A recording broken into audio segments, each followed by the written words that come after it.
Okay. Uh, Welcome, everybody. Welcome for this session. July, this is the first webinar series in July, and I'm really lucky that the first webinar series has been launched with for July session, particularly with Dr. Prakash Bhattarai. He is from Nepal, and he is the finest person I have ever known in the field of peace studies, in the field of development studies. Dr. Prakash Bhattarai is currently acting as president of Center for Social Change, CSC. It's a non-profit research and advocacy institute in Nepal. Dr. Bhattarai holds a PhD in Peace and Conflict Studies from University of Otago, New Zealand. He is also holds a master's degree in Population Studies from Tribhuvan University, Nepal, and in International Peace Studies, University of Notre Dame, USA, and has been a visiting research scholar from April to June 2013 at Department of Peace and Conflict Research, Uppsala University, Sweden, and at Peace Research Institute, Frankfurt, Germany. Dr. Bhattrai is also a 2018 Asia Global Fellow, prestigious fellowship at Asia Global Institute, University of Hong Kong. He has published a number of articles in peer-reviewed journals such as International Negotiation, International Journal of Conflict Management, and Journal of Peace Building and Development.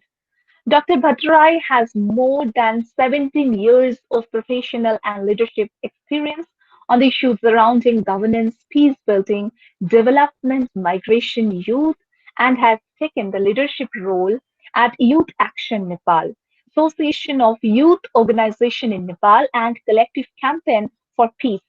Over the past 6 years, he has worked as research and evaluating consultant for migration, peace building, governance, civil society, youth, gender, and resilience related projects with his association with various organizations in Nepal and abroad.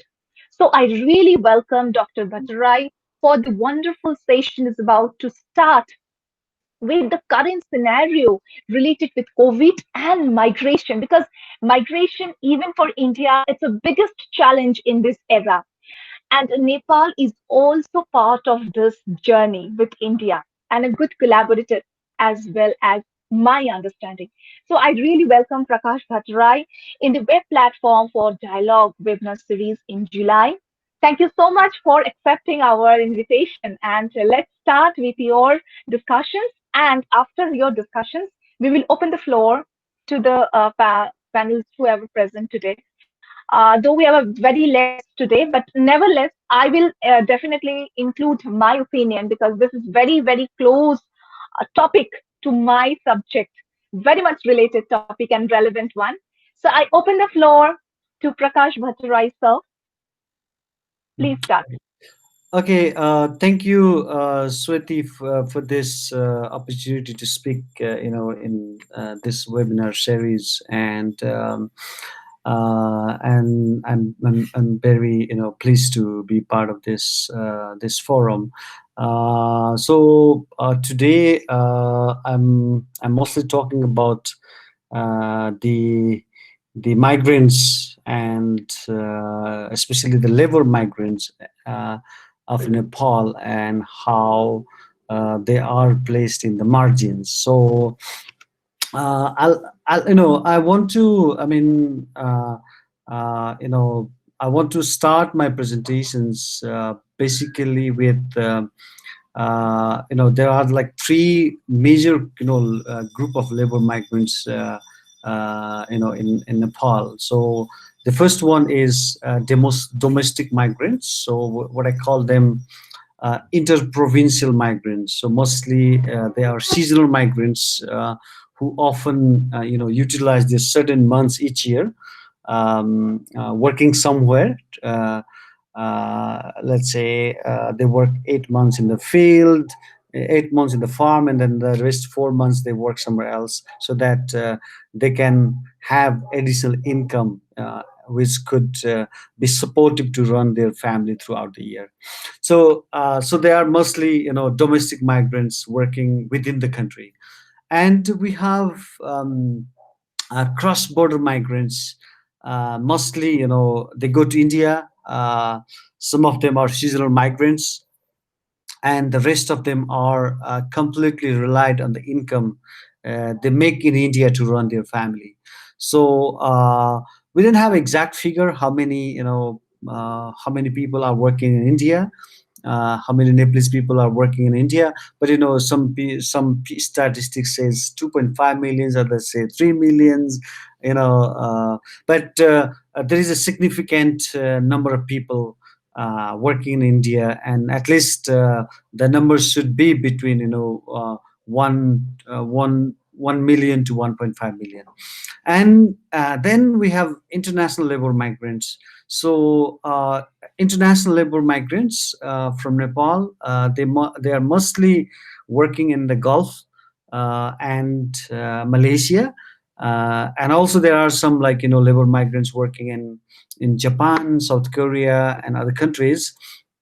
And but 95% of these international labor migrants are in the Gulf countries and the Malaysia. And almost all of these migrant workers are dependent on the income their income abroad to run their livelihood and to run their families. So why I'm when we talk about the migrants in the margins, I think we need to talk about these three categories of migrants: domestic migrants, um, cross-border migrants, and the international labor migrants. And why migrants are in the margins? I think that's a kind of my key questions. A key question that I want to highlight here more. And basically, they are in the margins because there is a violation of their rights to return. I mean, many domestic migrants who wanted to return their home village or hometown right after the lockdown and in the country, uh, thousands of them could not. So they have to walk like almost 15 days or 20 days from one part of the country to another. So there was some sort of their the violation of their rights to return. And then there are also like thousands of these cross-border migrant workers who wanted to cross the border, Nepal-India border, in many checkpoints, and thousands of them were stranded for several weeks in a very quarantine facilities, or even without any place to live or food to eat. So there is also, and still like in hundreds of them are like gradually I mean coming from India, but many of them are not being able to I mean comfortably cross the Nepal India border. And also the international labor migrants, it is expected that almost 700,000 international labor migrants out of 2.5 million wants to return back to Nepal after the COVID crisis, because of they lose their job, and they have reduced working hours, and due to many other different factors, and they are not able to able to return. I mean, the government had just started the repatriation process, but it has been quite slow, and thousands of these workers are urging from the government for their immediate and safe return to the home country. But that has not been quite effective, though the process has been started, but it's been very slow, and only certain number of people have repatriated so far. So there is a clear example of the violation of their rights to return within the country or in their hometown. The second one, the second point that I want to highlight here is the lack of adequate relief provided from the government side. uh, in the destination countries, leading to hunger, poor health, and other psychological issues among migrant workers. So, many, I mean, thousands of migrant workers have lost their job, and they don't have money to buy food, or even to buy like a nominal medical. I mean, this is, facilities like face masks, and the safety equipments like face masks, sanitizers, hand glove, and kind of things. And even they don't have a food to eat, though they are getting some relief packages from the embassy, and from the local community, but that's not been quite enough. So that also indicates that the migrants are in the margins. And also, the government of Nepal has established a number of quarantine centers around the country, but the poor quarantine management, uh, leading to the spread of virus, mental health problem, and other health issues among those who return from India and from other destination countries. And actually, almost all cases that has been observed in Nepal, are the cases, with the returning migrants who are living in the quarantine centers, and there is a rapid spread of the viruses that are within the quarantine centers, because of its poor management.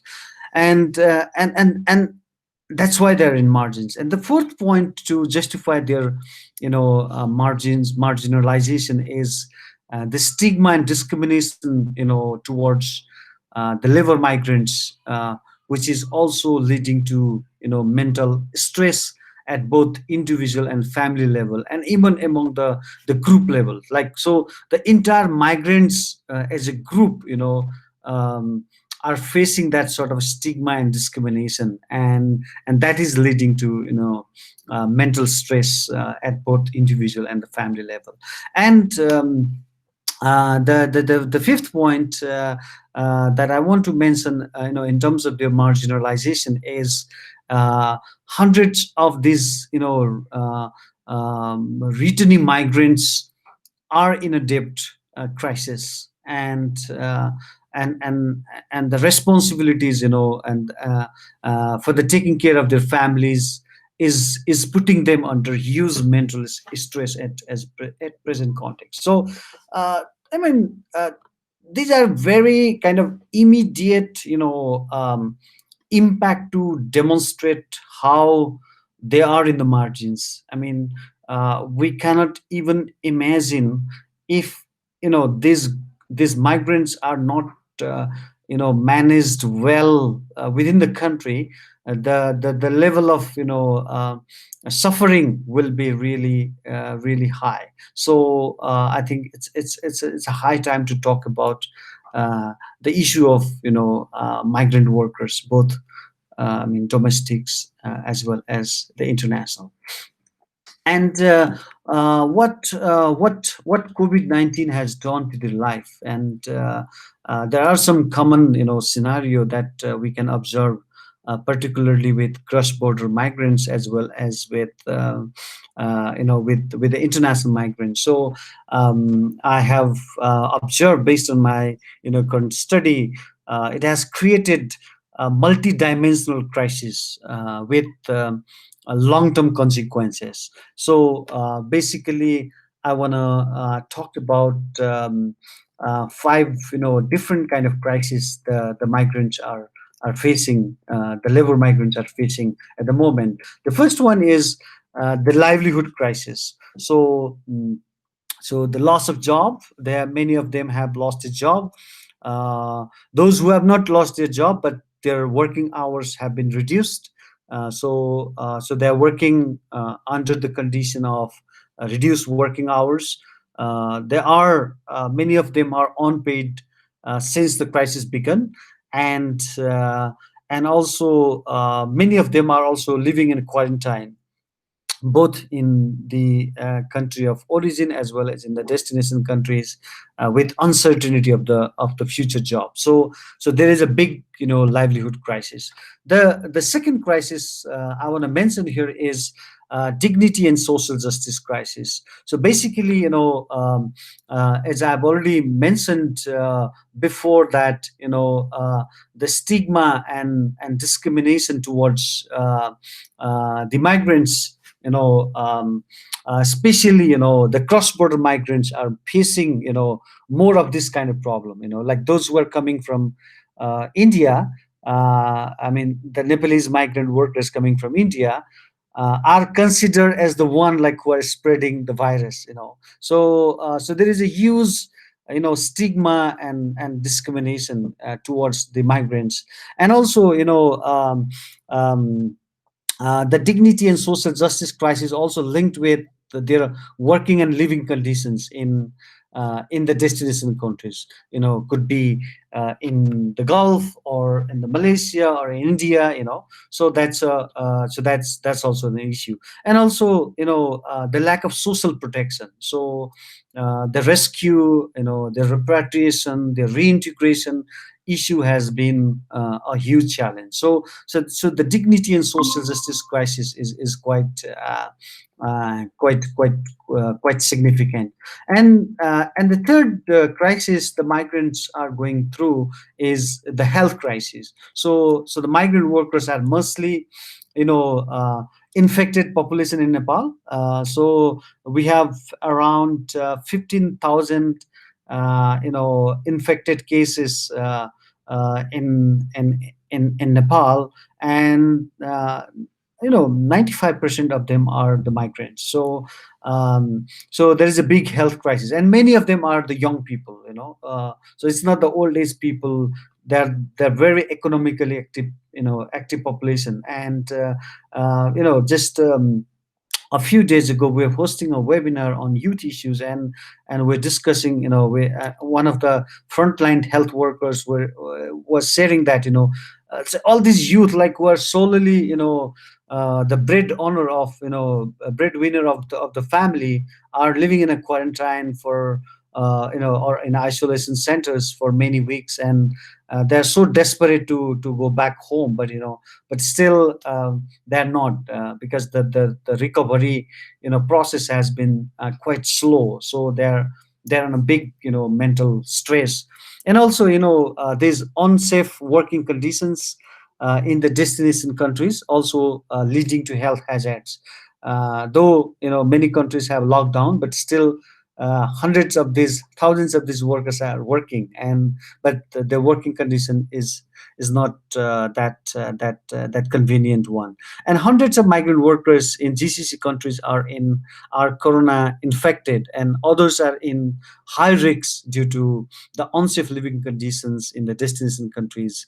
And also, those who tested positive in Nepal are mostly, cross-border migrants coming from India. So the third crisis, I want to mention here, is a health crisis, and the fourth one is the civic rights crisis. So in terms of this civic rights crisis, there is no strong voice to speak, for their fundamental rights, such as the rights to return, the rights to reintegration, and obtaining better health facilities in Nepal as well as in the destination countries, and better quarantine facilities, which is quite poor throughout the country. And also, they didn't have a voice. I mean, there is, due to the lack of the proper grievance handling mechanisms, both in the home country as well as the destination countries. They have nowhere to go and to speak up, their needs and concerns. And even some of them have tried to, share their concerns, but it's not been well responded, because there is a lack of a proper grievance handling mechanisms. And also, the civic space for migrants to bring up their issues is almost non-existent. So the shrinking, civic space, or the limited civic space, for migrants, is also, a civic rights, crisis. And the fifth one, the crisis that I want to mention here is generational crisis. So though one migrant has been lost his job, or one migrant has gone through this health issue, one migrant has this livelihood issues, but it has impacted the three generations, so the children and youth, the adult and the elderly people, so all three generation in the family in crisis, because our society is very much it's a it's joint, we have a joint family system, and where all three generations are living at one place, and in in every household, maybe like there's one or two person who is like taking care of the livelihood of the entire family members. So the problem faced by one migrant workers is impacting all three generation, and families like who are heavily reliant on the migrants of their families are in a deep trouble. Not just the migrants in itself, but all the three generation in the family. So but I also want to mention here that all these different kind of crises, I mean these five different kind of crises that I mentioned here, some of these crises are solely the product of COVID-19, whereas some other crises are not the new phenomena, rather they just became more visible after the COVID-19. So I think COVID-19 has contributed to deepen the crisis, and that deepening has contributed to put the labor migrants into the bottom, into the margins. And why labor migrants isn't that are so important? I mean, uh, I think numbers really matters. If I mean the total population of the country, of Nepal is from the recent data is 30 million, and out of that, like almost almost like 5 to 6 million people are working as a migrant. I mean, as a labor migrant, either in India or in Gulf or in the Malaysia. So that means like we are talking about the problems like of the 20% of the total population of the country. So it's a huge number. It's a 20% of the total country's population. So I think it's really important to talk about the migrants, because when we talk about the labor migrants, we're talking about the 20%, at least 20% of the total country's population. And also multidimensional crisis that I mentioned will produce multidimensional impact in the society. So all crises mentioned above are interrelated. Thus, not addressing one or more issue means multiplying their adverse impact on in the society. Thus, it is quite crucial to understand the migrants' issues as multidimensional crisis and find solutions accordingly. So, so I think multidimensional crisis requires a multidimensional solution as well. So, in this context, I think it's so important to talk about the migrants. And one interesting fact about Nepal is uh, uh, the labor migration, especially people's migration to the Gulf and Malaysia. International labor migrants has contributed significantly to reduce the level of poverty in the country over the past 2 decades, like almost 15%. I mean, the poverty level has been reduced by 15%, or even more than 15%, and that happened because of the earning people made in different destination countries.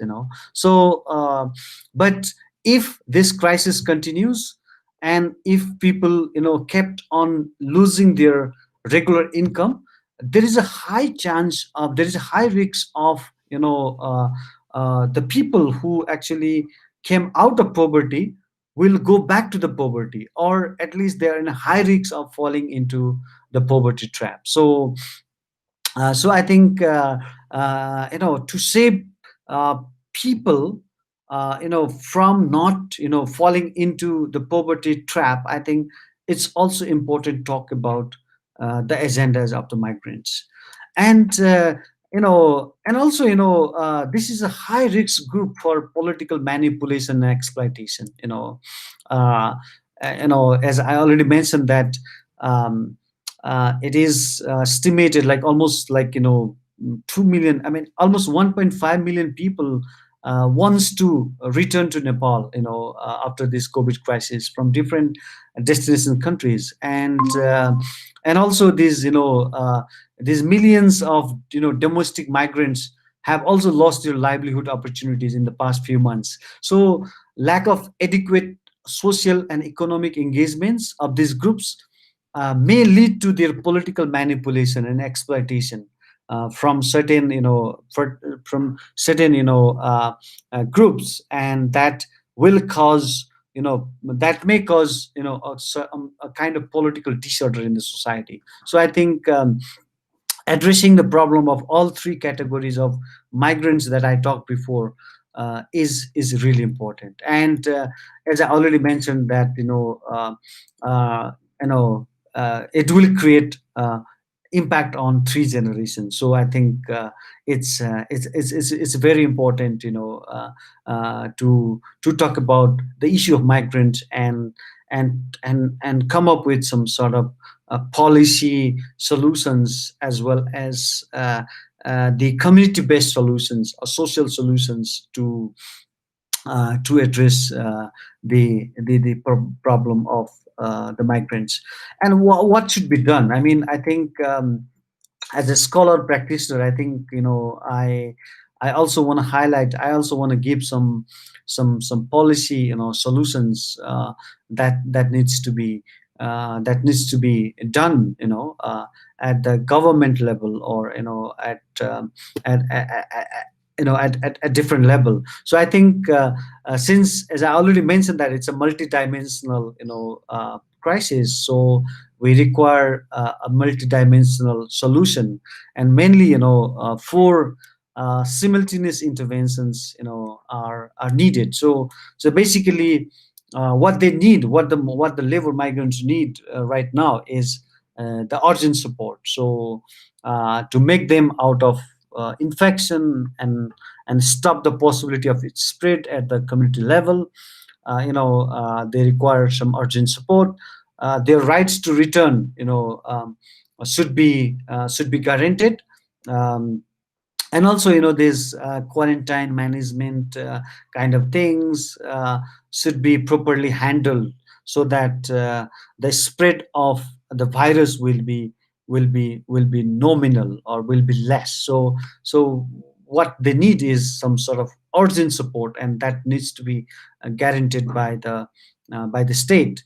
And also the second thing that is very important to consider at present is to amplify the migrants' voice in the policy discourse. So in this process, it's very important to organize the migrants, and also the migrant themselves need to organize, and right groups and academia should come ahead to bring their issues into the national limelight and national policy discourse. I think that is also very, very important. And also the third solution that I want to mention here is this recovery, the need of recovery and a rehabilitation package. So particularly for ensuring their livelihoods in the home country, and countering the negative narratives on migrants. As I already mentioned, that there is a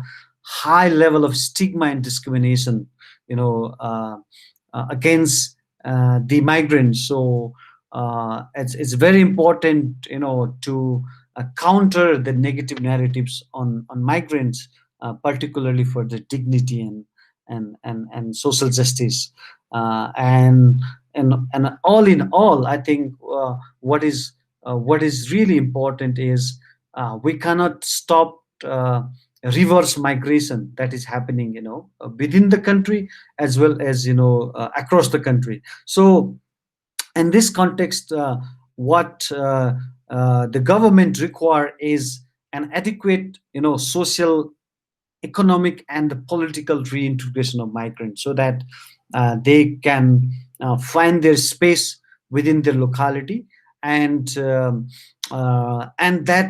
will also helps to promote, social cohesion, within the society. So I think those are the things that I wanted to highlight in my presentation. And if there is any questions, then we can also discuss further.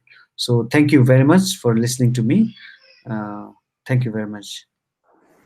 Thank you so much, Dr. Prakash. And it's actually eye-opening things for a researcher, and how we should start something, a fresh idea would become up. Actually, each and every crisis period is actually giving us the opportunity to think in a new way of the problem solving attitudes. So let's take a positive note from this pandemic, and let's do something together. And beyond any kind of prejudice of any border conflicts or any kind of religious issues, I think it's a high time to do something together, irrespective of any conflicts. Because what I personally feel that India, Nepal, and the China, the Nepal is playing a very pivotal role, in particularly a problem-solving role for this two bigger nation. So I think let's do something together as an academia, as a researcher. I think we should take a step. It could be a very small step. We can't assure that government would take the decision or not. The policymakers will actually listen us or not. But at least as an individual, knowing someone from China and knowing someone from Nepal is actually a good feelings for us Mm. as an individual, and without any kind of prejudice Yeah. from mind. And talking about the issue of migrant workers, the India is also facing the internal problems with the migrant workers itself. And of course, the international things are related to this again. So I think it's a high time to act very sensitively and very empathetically that what is their scenario, how they are, doing their crisis period in terms of their daily earnings and how they are actually returning back from India to Nepal. I think they should act very, very empathetically.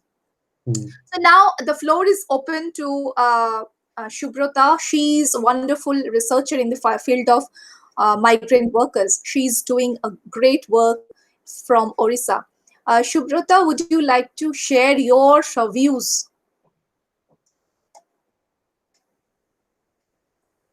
Shubrata, can you able to hear me?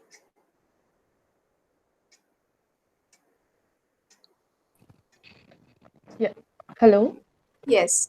Yeah. Hi. It was a wonderful presentation, and the key points were addressed in the presentation. So it was really nice to hear Professor Bhattarai. India similarly is facing various challenges, starting from stigma and discrimination, and the people who are returning to their destination places sorry, the origin places, are actually stigmatized, and there's a kind of a non acceptance towards them, and it's actually a challenge because it's a social challenge. It's not exactly related to physical health, but it's a social disease kind of a thing. This is leading to further alienation and isolation of the migrant laborers because one, they have lost their jobs. Secondly, it is impacting their economic, sustainability issues, and this kind of social rejection from their own like peers and family members back in the origin places is adding to their mental agony. So as people who are as or we as the academia or the researchers, we need to think about how this social stigma and discrimination can actually be evaded, how people will begin to accept that we need to not reject our own people. They are our own people, and we need to that acceptance level needs to come through actually. So there maybe the solutions could be in creating an awareness amongst the people, sensitizing them, and asking them to empathize with those who have returned to their places of origin. One is stigma and discrimination. Secondly, we need to advocate or champion the issues of livelihood, because it is a very important challenge. It's a very crucial phase where they have lost their jobs at their destination places, and when they are coming back to their origin places, not everyone is getting the work through MGNREJ, which is in India, which is prevalent. So I would like to know in Nepal how these migrant laborers are absorbed in the local sector or the scenario. What is the local administration doing to absorb these people to get back to work and be economically viable? Professor Bhattarai, if you would like to respond to this. Uh, thank you, Subrata, for your query and for your thought as well. So basically, the Nepal government, they just had the budget, they just announced the budget speech. Just a few weeks ago, and in the budget speech, they have mentioned that they will, how to say that, they will create around 700,000 jobs within the coming fiscal year, so that they could at least accommodate a certain number of people in the local market. And but the question is, how they are going to implement. Who will benefit from that program which they have come up with, and are they going to able to create that number of job. So that is a question. And the second thing is, um, I think it's also really important to to support the small and medium level enterprises, uh, because, or encourage people to go back to agriculture. I mean, there were so many people, uh, you know uh, who who left their arable land, just who abandoned their arable land and went for foreign, um, foreign employment. And now, with this crisis, many people have also returned to their land. They have started cultivating their land after after returning from India and other countries. So I think people are also now kind of realizing the importance of these traditional occupations which they had abandoned.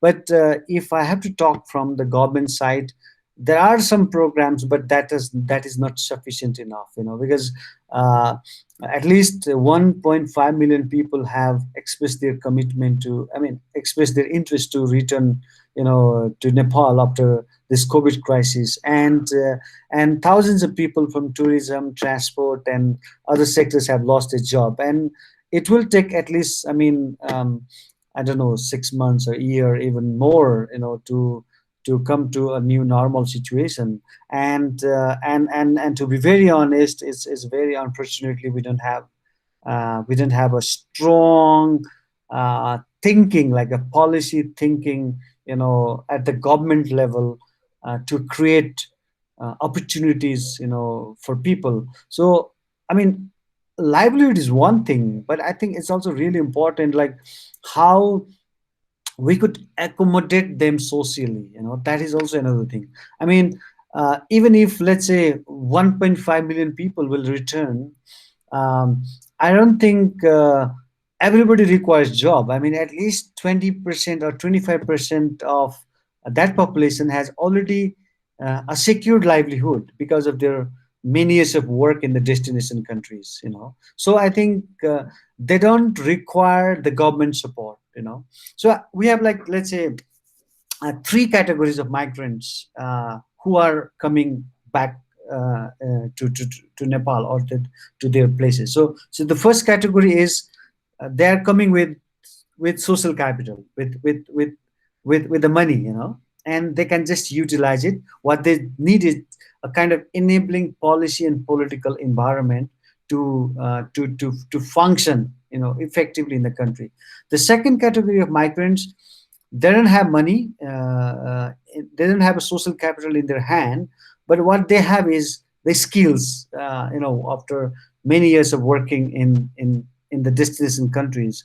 And what they need is, they need to access with the finance, and they need, that sort of enabling social and political environment. And the third category of migrants, I mean, who are um, quite vulnerable people, uh, who came back, losing their hands, or leg, or with mental stress, or some women came back with who were raped, have become a single mother, and they really required that sort of,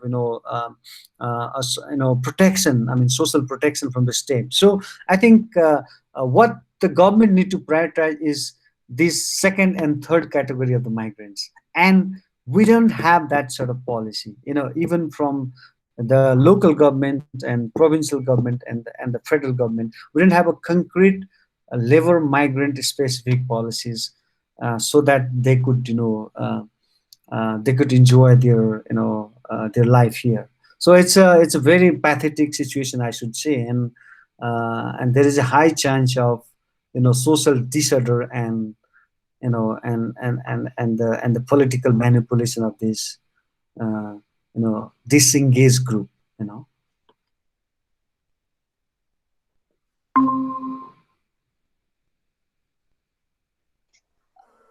So much, Dr. Bhattarai, and we came to know so many facts is actually common, irrespective of any religious group or irrespective of any caste, irrespective of any ethnic group.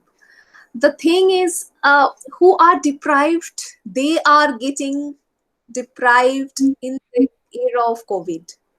So nothing is left, because I think virus is not creating any kind of discrimination. It's the same for each and everyone. And the migrant people's issues are on high demand for Indian context as well.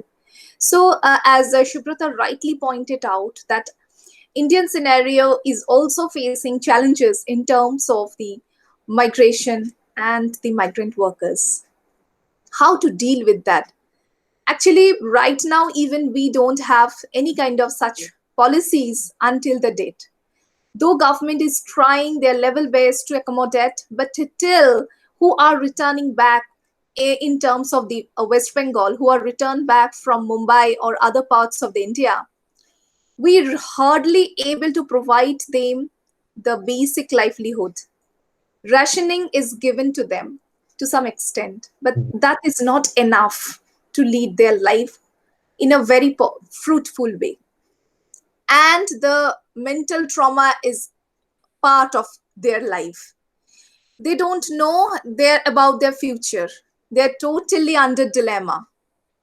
With that, another part is added, that is the women migrant laborers, Mhm. who are going, the single women migrants. Mhm. I was in Bangalore, and my entire service was provided by the Nepali people. And I'm really, really happy with them, because first of all, they're very soft and polite. They can fluently able to speak Hindi. So in southern part of India is being dominated by Nepali migrant workers, especially the women migrants. So how about them? Because we are not able to provide them the basic even salary also sometime. So how to deal with that, the women migrant problem? Would you able to give us some enlightenment in this women migrant issues? Yeah. Okay. Actually, there is quite interesting, migration dynamics between Nepal and India because of the open border we enjoy, at the moment. Actually, there are also, like, thousands of Indian migrant workers working in Nepal, in different sectors, particularly in informal sectors. And with this COVID crisis, most of them have returned to their home country.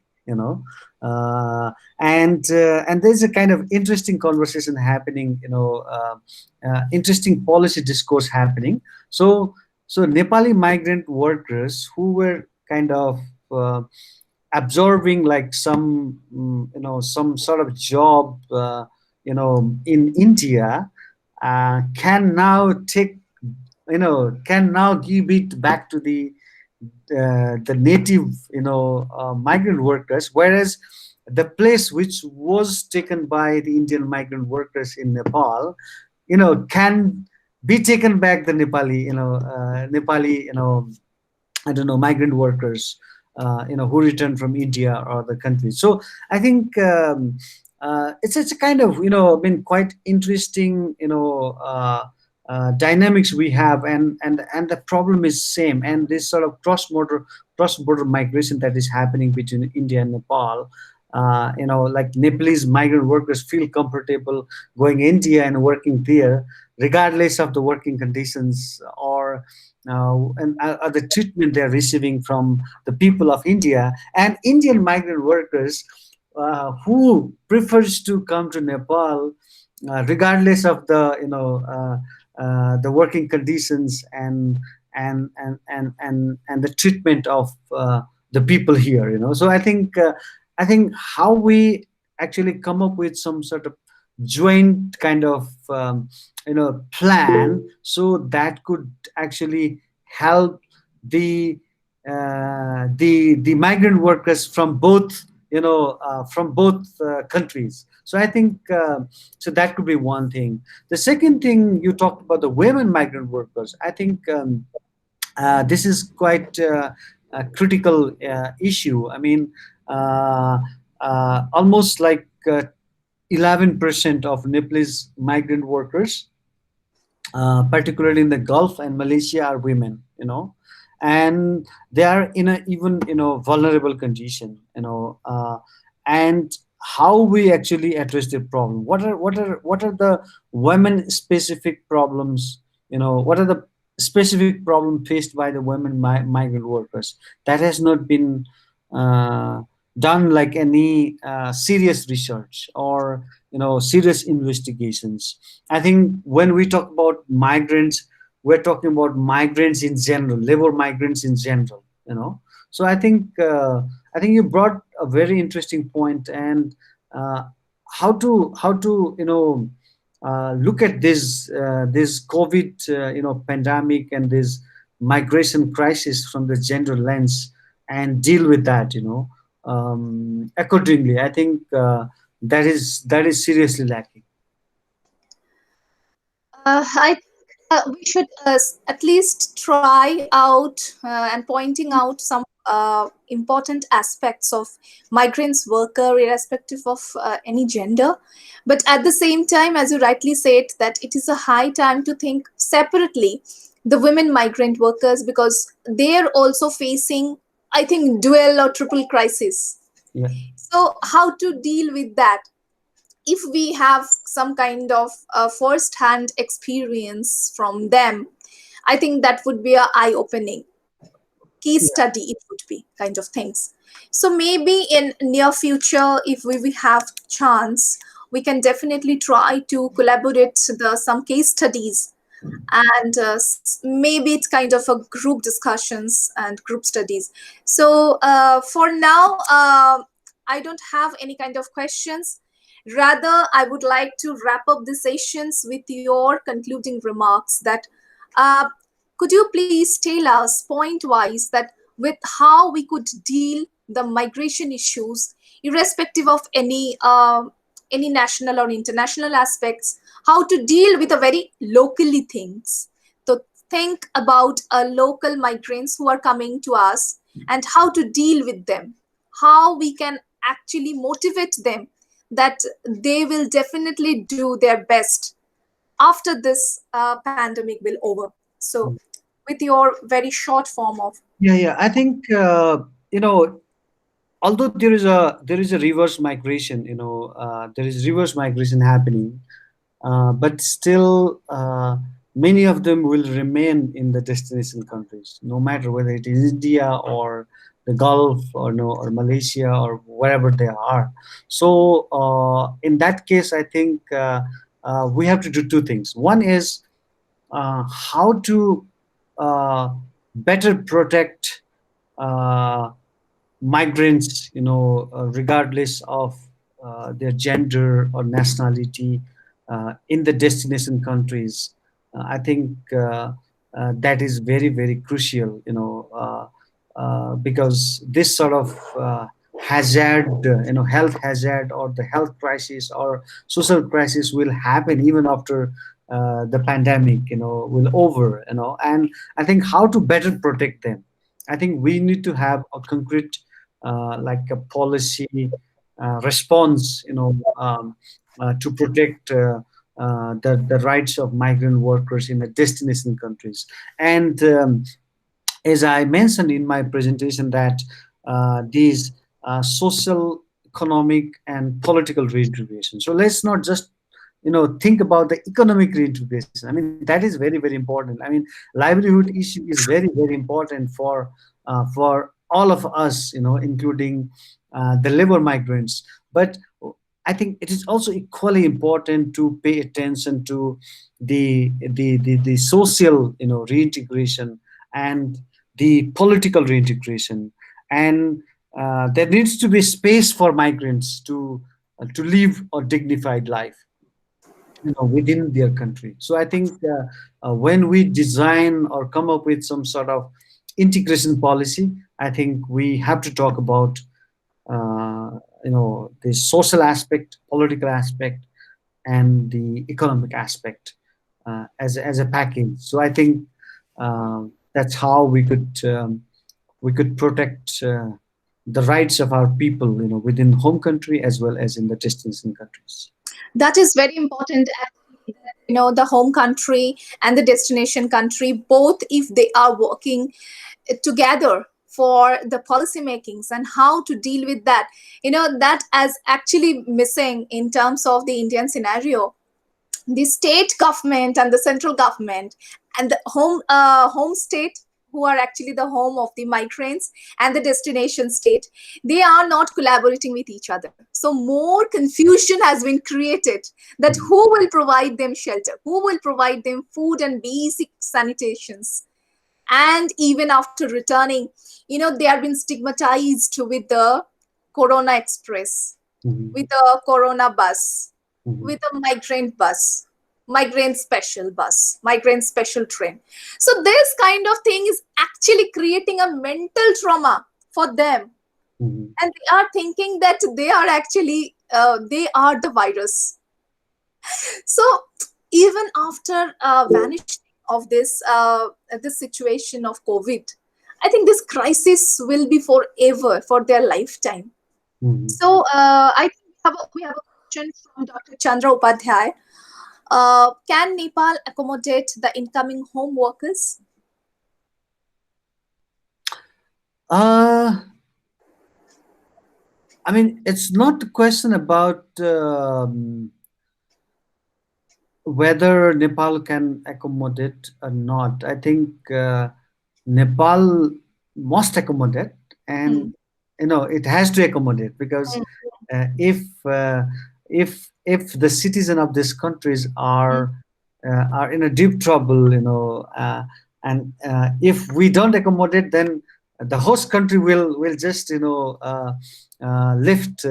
them and just leave them here. So I think I think um, I think Nepal has to accommodate, but the question is how they're going to accommodate. I mean, how Yes. they're going to accommodate, whether it would be a dignified accommodation, uh, or it's just for the sake of accommodation. So it's like a quarantine. I mean, if you read the quarantine operation guideline of the government, it seems like they're providing some sort of like 3-star facilities, but like it's not.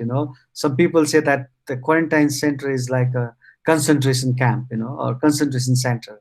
So I think I think we need to advocate for the dignified, accommodation of Nepali migrant workers, and to do that, how this 3 tier of government we have, this federal, provincial, and the local, and how they can come up with the better policy and better program, so that that could accommodate the migrants. So that's how I want to respond, Chandraji.